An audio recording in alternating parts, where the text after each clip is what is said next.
శ్రీ గురుభ్యో నమ.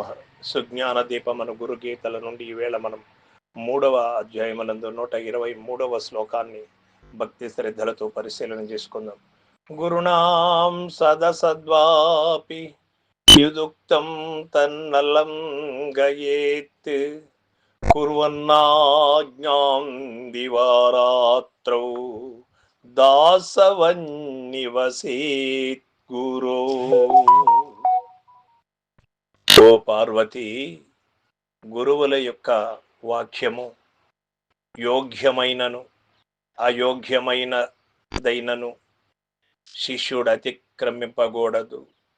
గురువు ఆజ్ఞ ప్రకారము రాత్రింబగళ్ళు గురు సన్నిధానమందు మృత్యుని వలెనే ఉండవలయను అని చెబుతూ ఉన్నాడు పరమేశ్వరుడు. గురువు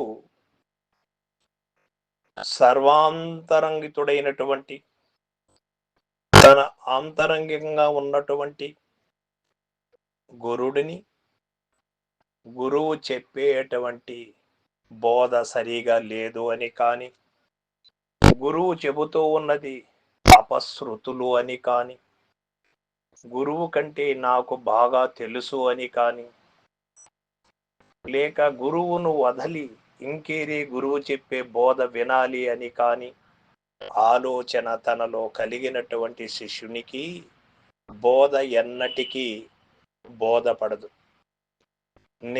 నిజముగా తెలియబడదు. అది గురువులో ఎన్నటికీ కూడా దోషము కాదు.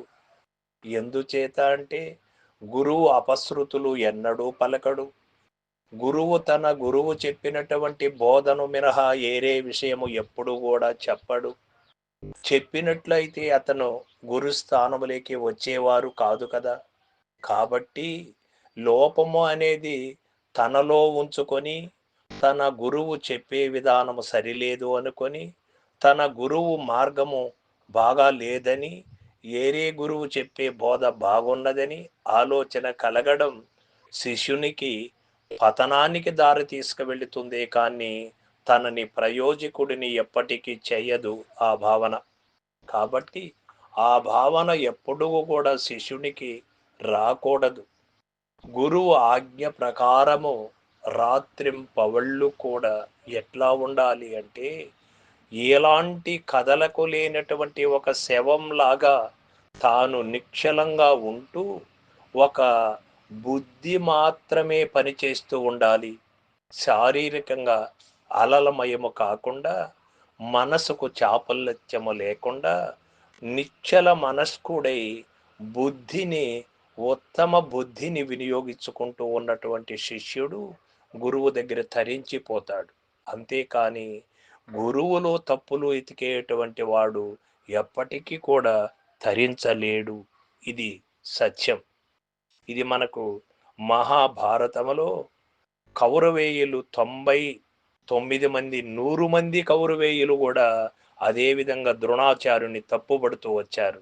కేవలం అర్జునుడు మాత్రం తన యొక్క గురువే సర్వస్వమని నమ్మాడు, ఉత్తీర్ణుడయ్యాడు. ఏకలవ్యుడు కూడా అదే విధంగా నమ్మాడు గురువుని. గురువు వద్దంటే కూడా గురువు శ్రేష్ఠుడని తన యొక్క విగ్రహాన్ని పెట్టుకొని, తన యొక్క ప్రతిమ దగ్గర విద్య నేర్చుకొని శ్రేష్ఠుడయ్యాడు. అది ఉండాల్సినటువంటి లక్షణం శిష్యునికి. సర్వం సద్గురు పాదార్పణమస్తు. జై గురుదేవ.